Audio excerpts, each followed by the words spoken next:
Hello YouTube. I hope everybody out there is doing well. It is super windy out here, so hopefully everybody can hear me.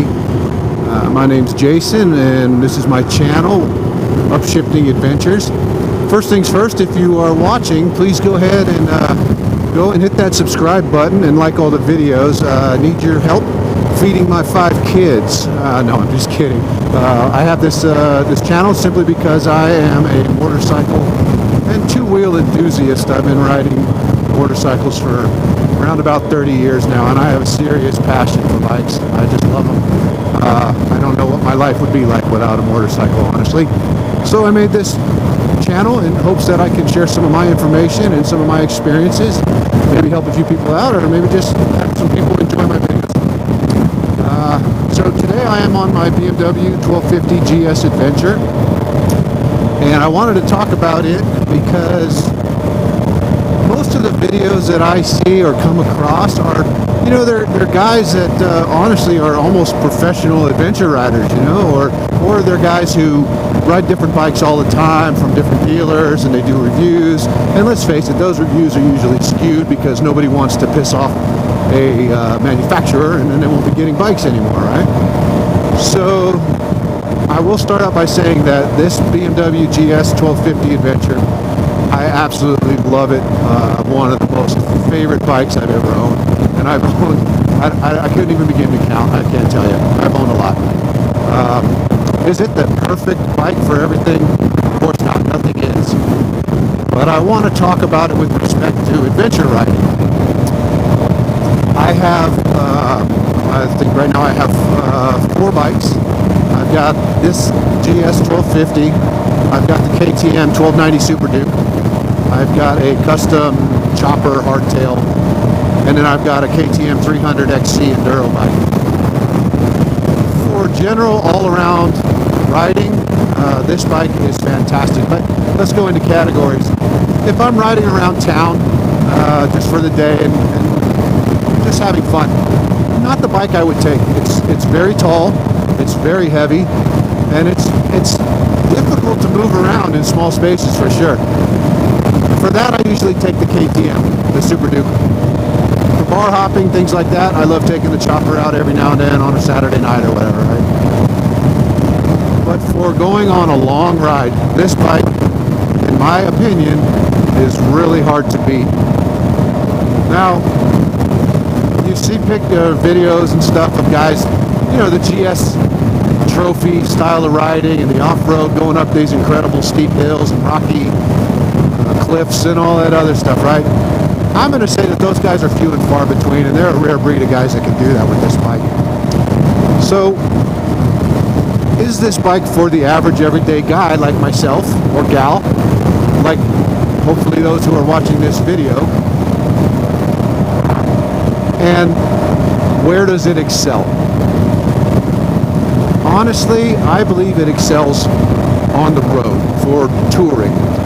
My girlfriend and I have done 400-mile days with relative comfort. I've done a few upgrades to the bike. I've added some things to it to just kind of help with the touring, but I love the carrying capacity that it has. I like the electronic suspension with regard to highway touring. You know, I just set it. I set it to high or low or auto, whichever I want, and it adjusts.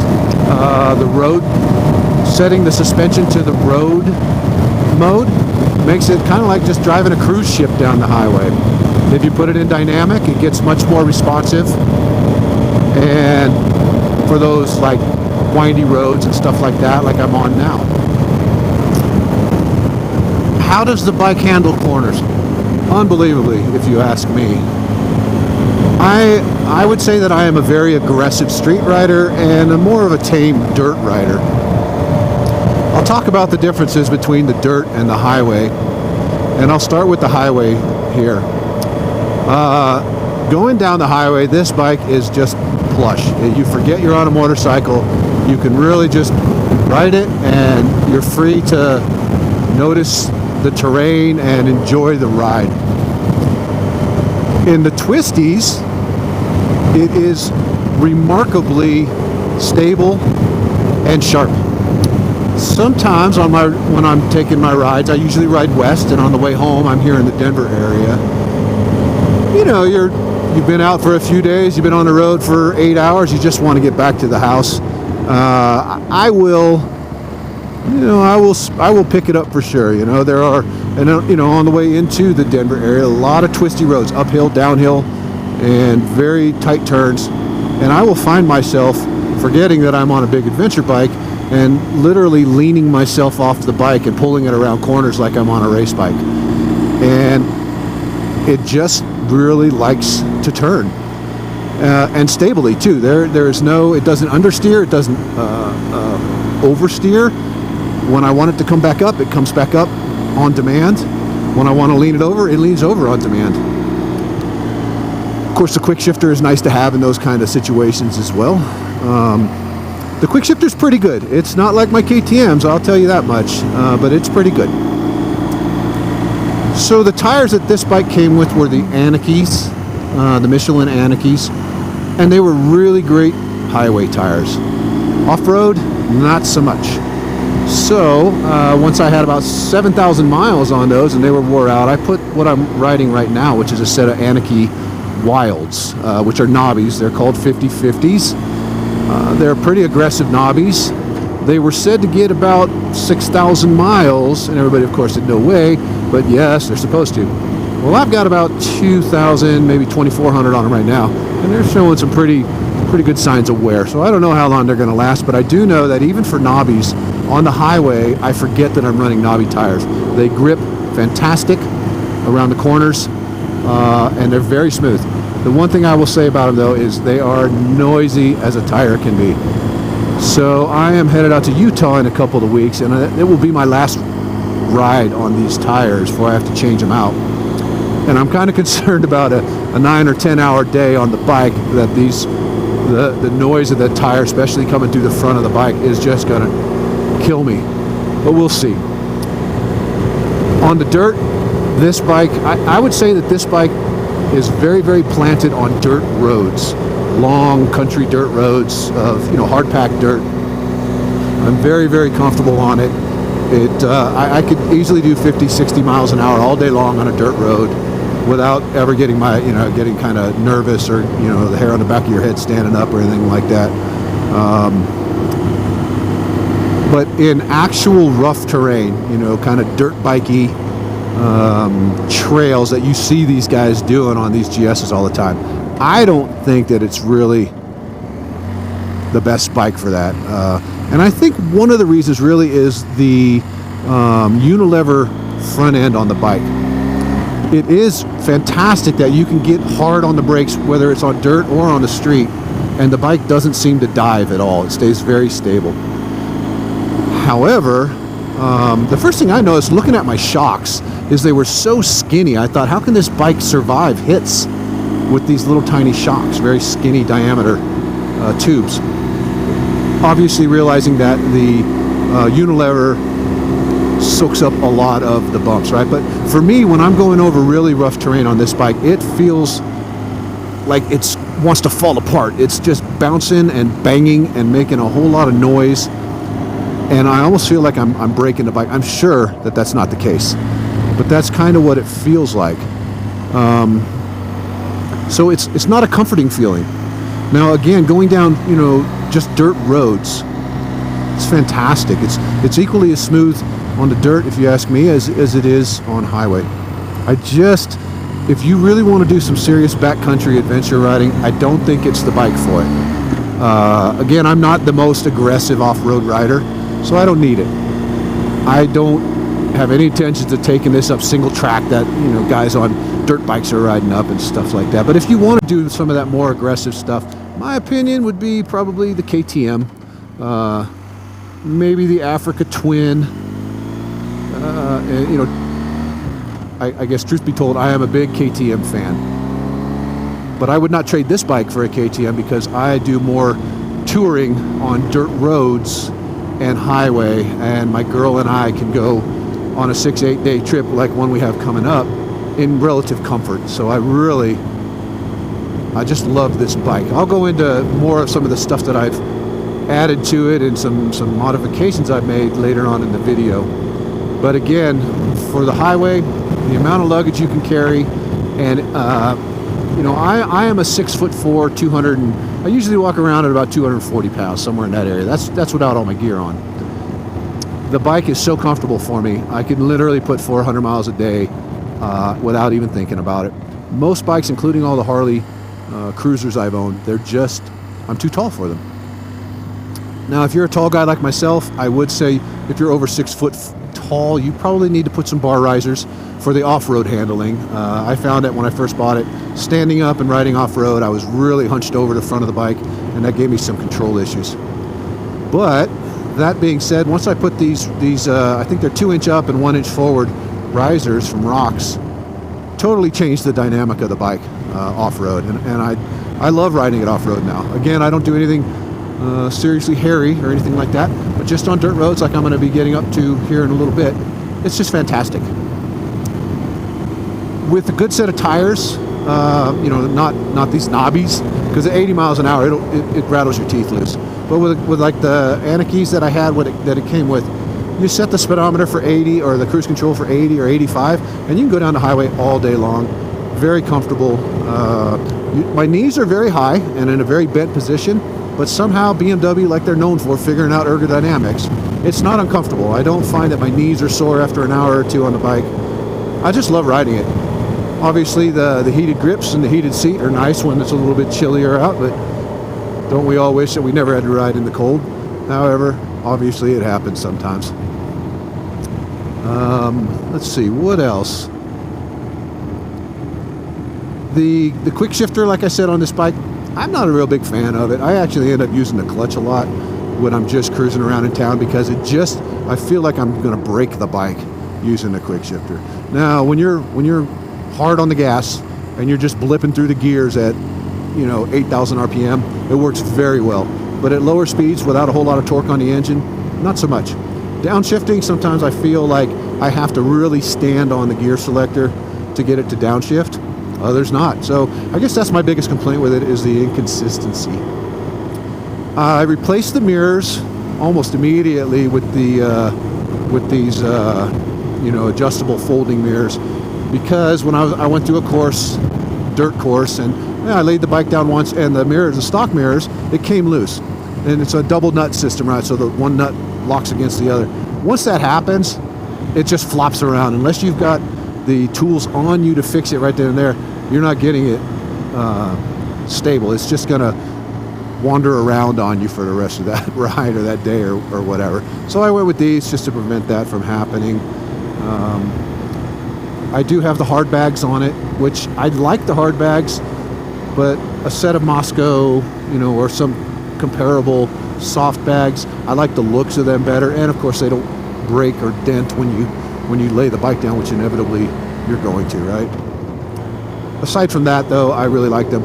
You can see up front here I've got some Lone Rider crash bar bags, which I love because I can keep all of my essentials, tools, a little mini air compressor, a jump starter, things like that in there, and I don't have to carry my saddlebags or my panniers all the time, so that's kind of nice. Yeah, and again, I'll go over some of the other stuff I've done to the bike later on in the video. And yeah, so that's kind of my thoughts on the bike. I really love it for highway riding. I really like it for dirt roads, but I'm not a big fan of it for seriously choppy roads and more hardcore kind of off-road riding. And we'll get on the dirt, kind of go over what I see on that, and talk about the bike's characteristics off-road a little bit. Recording. All right, so we are about to go get on a dirt road up here, up in the Rocky Mountains, west of Denver. I think most people nowadays are aware that most of these bikes, most every bike nowadays, comes with different ride modes, engine dynamic kind of stuff and all that, right? So the BMW is no different.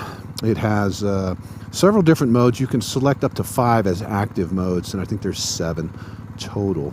But it's really easy. So I'm in Dynamic Pro right now, which is basically, it's a very active throttle response, and engine mapping, right?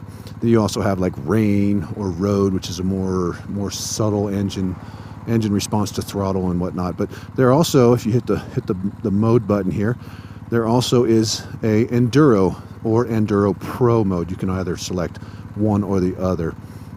For me, the Enduro Pro, it turns off the ABS, which I like. I don't necessarily want the ABS on a dirt road. I like to be able to lock the back tire up and slide it around corners and stuff like that. And then it changes also the throttle mapping and other things. You can go in and set them. I'm not going to get into that right now, but it is it is nice to be able to switch into Enduro Pro mode when you go off road, and you can do this on the fly. I just kind of stopped here to make some adjustments and stuff. But so yeah, I always use Enduro Pro when I'm off road, and I find that it helps. I have it set with like not wheelie suppression, but it will only let the front wheel go up so far. So if I have to go over a log or something like that, it doesn't stop me from doing so. So we'll get off on the dirt road here, do a little bit of riding, and I'll talk to you a little bit about my take on the GS 1250 on the dirt. First thing I'll say is if you're a dirt rider, or if you're riding on the dirt on one of these and you're not standing up, to each his own, but you're probably, I would say, doing it wrong. And the reason being, I always stand up on the dirt, but I've tried to sit, and I've found that it wanders around horrifically. It does not want to be stable while you're sitting. Having your knees bent and being able to absorb some of the bumps and stuff like that, and to use your legs to assist in steering the bike makes a huge difference. So yeah, whatever. I see lots of people who don't stand though. They sit, and they seem to enjoy riding as much as the rest of us do. So more power to them, right? I think you're limiting your reaction and the ability to handle the bike if you're sitting down on it. So as I was saying, the tires that I'm using are the Anarchy Wilds from Michelin, and they are really, really nice. They grip really well in the dirt. So one thing about Colorado is most of our dirt roads are really just hard pack road with some sand over the top of it. It's really hard to get any tire to grip on that, really. But these ones do a little bit better, I think, than the Anarchies that came on the bike. The regular, I think they were like 70-30 tires, maybe even 80-20s, I don't know. But in nice dirt, I can almost ride this bike almost like a dirt bike. Unfortunately, we don't have a lot of that out here. But what we do have in Colorado is, I'd say, thousands of miles of dirt road that goes through just some unbelievable terrain, mountain passes mostly.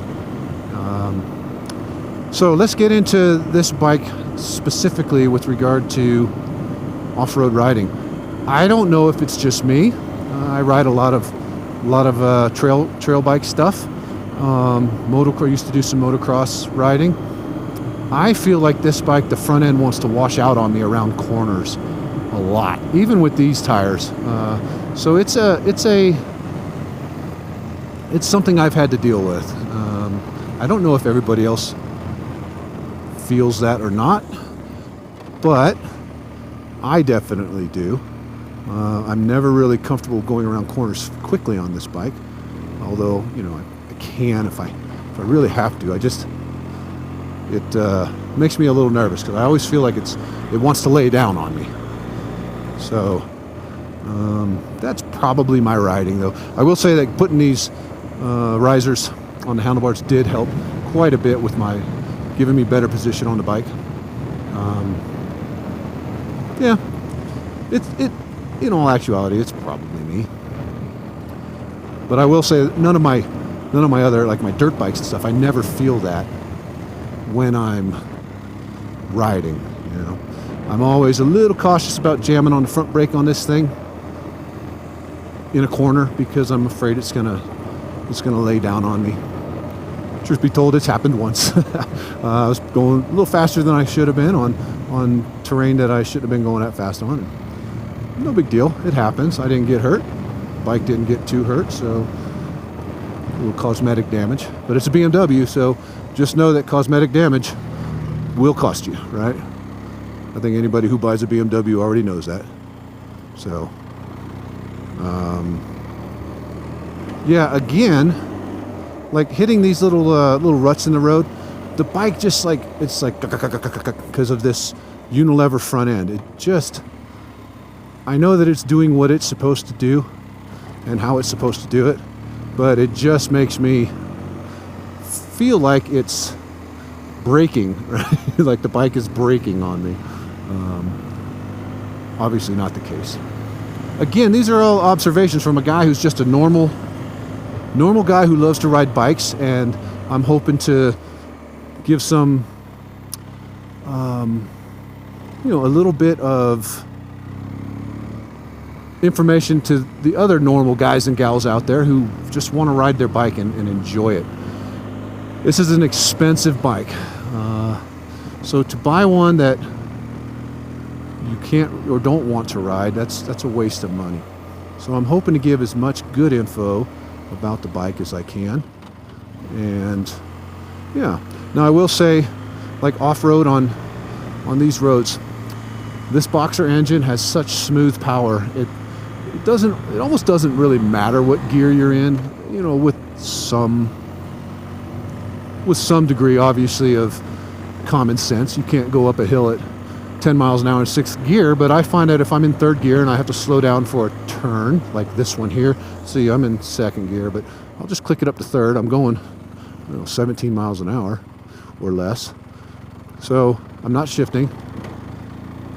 And boom, just goes right through the corner. In 3rd gear, you know, I was probably down to about 12. It has very smooth, torquey power, and I really like that. And it's very comfortable. I've been standing on it since I got off the road. See how much gas I got left, about 90 miles. And it's very comfortable for me. Again, I'm 6'4". So the pegs, I have basically the enduro pegs that it came with. I didn't put the rubber mounted pegs on there. I wear riding boots, so I don't feel the teeth, and I'm very happy with them. Probably if I was gonna, you know, I don't know, the rubber inserts on the pegs do make it nice when you're going cross country on a highway, but I like having the grip off-road. I steer with my legs a lot. This bike, it loves going up hills because, as I said, you know, that torquey Boxer motor, it does really well. And yeah, I love it on roads like this. Where I don't love it so much is on seriously dirt roads, right? Or I'm sorry, like single track or even some double track. The bike does not bounce around well. It's heavy. It's 600 and something pounds, right? And it does. It'll get away from you if you don't have a whole lot of experience with this kind of humongous adventure bike. Not to say that it can't be done, right? But again, we're talking about the average guy or gal who just wants to ride their bike and enjoy, doesn't necessarily want to take the time to become a world-class adventure rider. So in summation, I would say that this definitely is that bike, right? It is a great bike to enjoy if you're willing to put in the effort to learn how to ride it. You can't, you have to ride it. It's not like some other bikes which just, you point them and they go, right? You do have to ride this bike.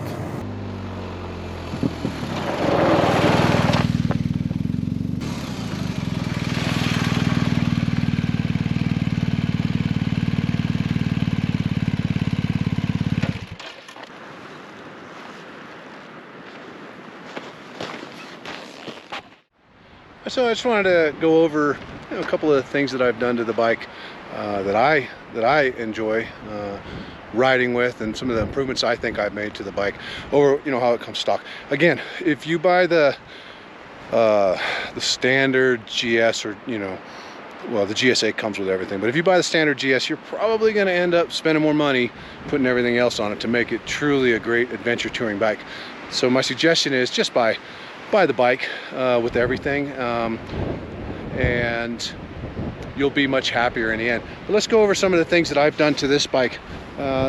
Starting from the front, the first thing I did was I put this Lone Rider headlight cover on.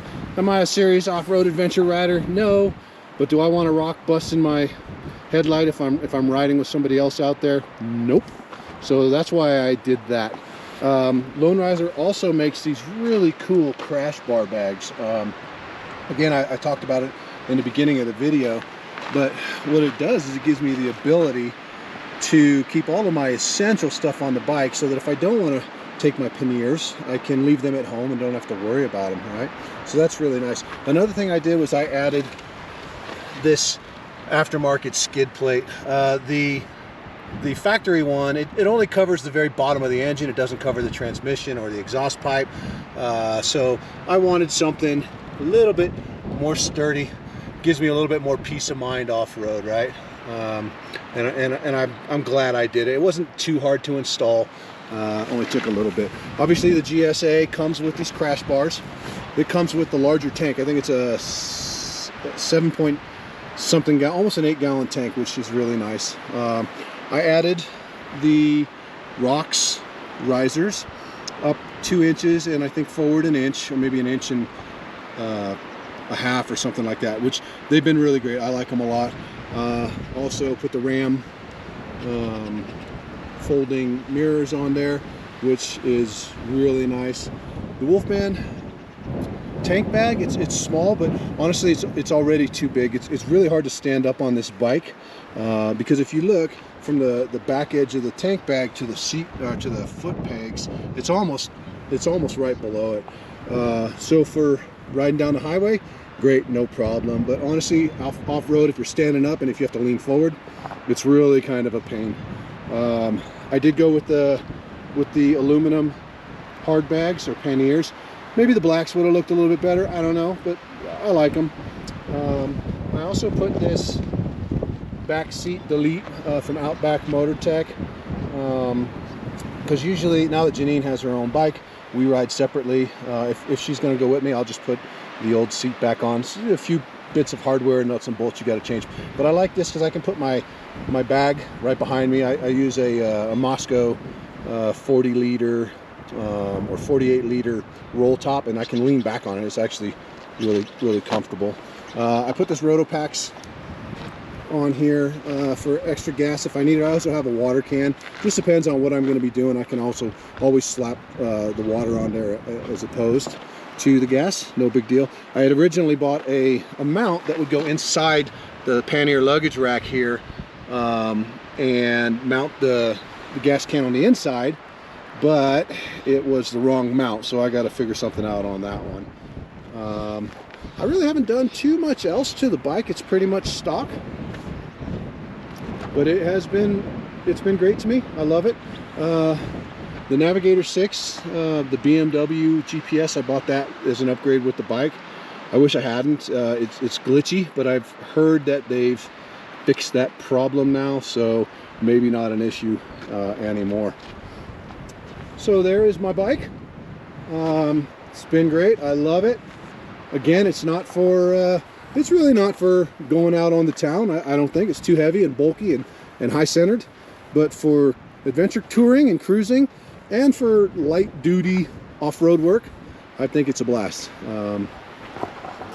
And I really would highly recommend it to anybody that's looking to get into this kind of riding, at least if you're doing it like I do it, which is mostly highway, or mostly paved road and some dirt road, not single track, not 2-track, but just dirt road. It's been great.